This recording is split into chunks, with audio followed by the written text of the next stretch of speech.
every night at 5 o'clock. It was called adult time.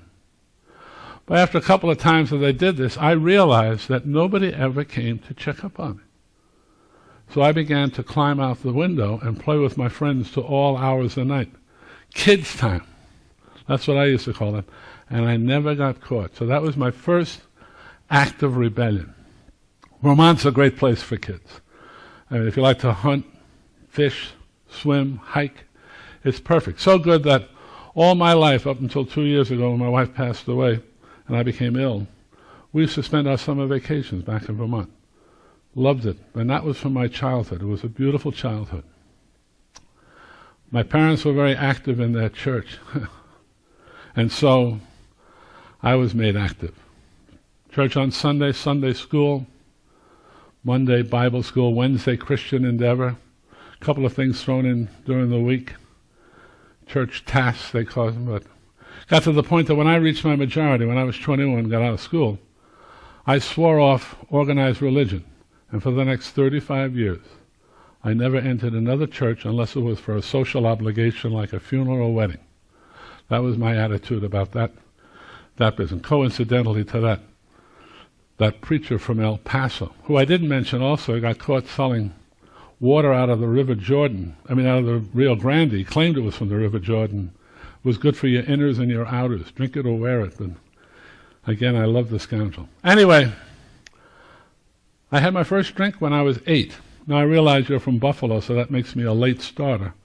But I was 8 years old and happened to come across a jug of hard cider that was out in the barn that some laborers had left there to keep cool, and I knew what it was right away, but I just, out of rebellion, took a pull on that, knocked me on my keister. But that 8 years old was my first journey into drinking. My real drinking began when I went off to college at 18. Went to Dartmouth. Now New Hampshire was kind of a dry state. The only alcohol you could buy was beer. Every windowsill in every dormitory, though, had a jug or two of that aforementioned cider. And if you wanted hard liquor, we had to wait till somebody was going to Canada or to New York State to bring some back to us. And the Ivy League was known for its drinking clubs. And Dartmouth had some of the best, and I joined the best of the best, and I became probably one of the better students, one of the better members in a matter of a few months. I could chug-a-lug a pint of beer without moving a muscle in my throat, like a sword swallow. That used to get me a lot of free drinks. I became an expert billiard player and bridge player. That won me a lot of drinks too. I always played to win. Still to this day, I play to win. Well, anyway, if you recall, the attitude at the time to our type of activity was best summed up in a song that was popular. You might recall it, the Whiffenpoof song. We're poor black sheep who have lost our way, bah, bah, humbug. But we weren't led astray. We were getting our way, and our parents were paying the bills. And I got through college after 4 years of just hellacious partying. But again, I had that knack of recalling for examinations whatever I read, so I could test. So I got through with fairly good grades, and I decided then I abhor heavy lifting. I really do. So I decided that I would enter into the 20th century as a physician, study to become a physician. There were some medicos in my wife's family, my mother's family, I'm sorry. And I just thought it was a natural progression. But Mom would have none of it, absolutely none of it. She knew me for what I was. She knew me, and she said, I don't want any drunken sons of mine in that business. Did you ever hear the term remittance man, it's gone now, but during that period of time, which the Gilded Age, the glutted age I call it, but the Gilded Age, there were a lot of fellows like myself who were shipped off to low-rent countries to live out their low lives under whatever addiction had them caught up in, whether it was drugs or alcohol or sex or gambling. And they were sent in remittances by their family to keep them away. Well, my mother saw me as a remittance man, somebody that someday they're going to have to ship off to Borneo or to Ceylon or to Singapore to live out my wretched life there, not as a physician. So I got to back up. I had one fantasy through college that never turned out, and that was the fantasy of becoming a curly-headed tap-dancing piano player. I always thought that would, any one of those talents threw off a strong scent to the fair sex, and I love women. Speaking of which, I met my wife, Anne, before Dartmouth. Actually, I met her, she had come up from Wellesley to visit friends in St. Johnsbury, and they invited her to the senior prom, the senior ball. And she came with them, and for me, it was love at first sight. As soon as I laid eyes on her, which was absolute love at first sight.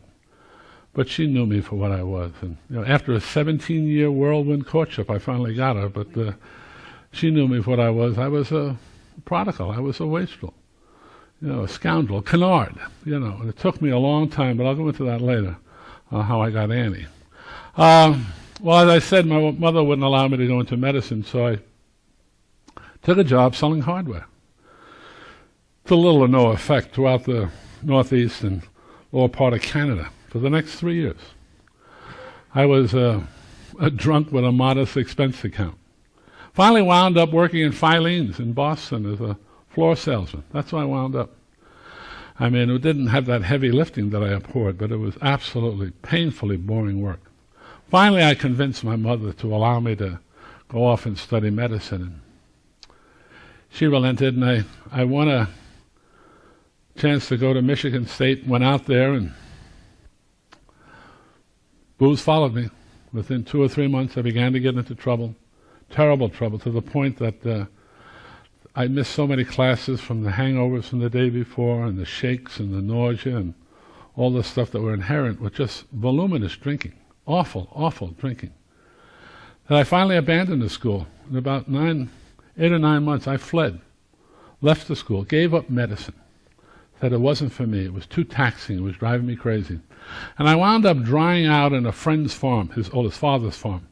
Not too far away from the university, but I wound up drying out there, and I think after 2 weeks of that, I came to my senses and realized that I still wanted to become a physician. And I went back to the school, but they had already made other ideas about me, and they would have none of me. They were very happy to see me gone. Finally, I called on my poor dad to come out and make a special plea, and he came out on a train, and with his reputation, which was all it was, they gave me the opportunity to at least take a test so I might be able to get some grades for the year that I could transfer to another school. So I spent a couple of weeks pounding the books, and again, because of that gift that I have, I was able to test, and I did fairly well. And I was able to transfer to my grades to Rush in Chicago, where I did the next number of years, finished my education, won an internship down in Akron Hospital, which was a real plum, and again, going in and out of binge drinking and terrible episodes, I became, after 2 years, a state-licensed physician. And I decided, because Akron had been kind to me, to open up my practice there, which I did, which is still in existence today. And I began to practice medicine. I was able to maintain my courtship with my wife, Anne, my fiancée, in Chicago, and finally I married her in her living room in Chicago, and we returned to Akron and began to raise a family. First a boy, and then to get away from that single child syndrome, we adopted a little girl. We're now a family of 4. We bought a nice house out in the suburbs on Ardmore Avenue, and I began to build my practice, and again I began to drink. And for the next number of years, 10, 12, 15, I can't recall, it began the in and out of sanitariums, drying out spots, lost appointments, ruined social engagements. It was an awful, awful time in my life. I became an awfulizer. Everything was awful. Everything was awful. The glass half empty. The bank account empty. The broken promises. Oh. And through all of that, I got to give her credit. My wife was a constant. She stuck by me. I guess she saw something that I couldn't see. One aspect that used to bother me the most is whenever I came home, no matter what shape I was, which usually was drunk or a drunkest, whenever I came home to that little house, she always greeted me the same way.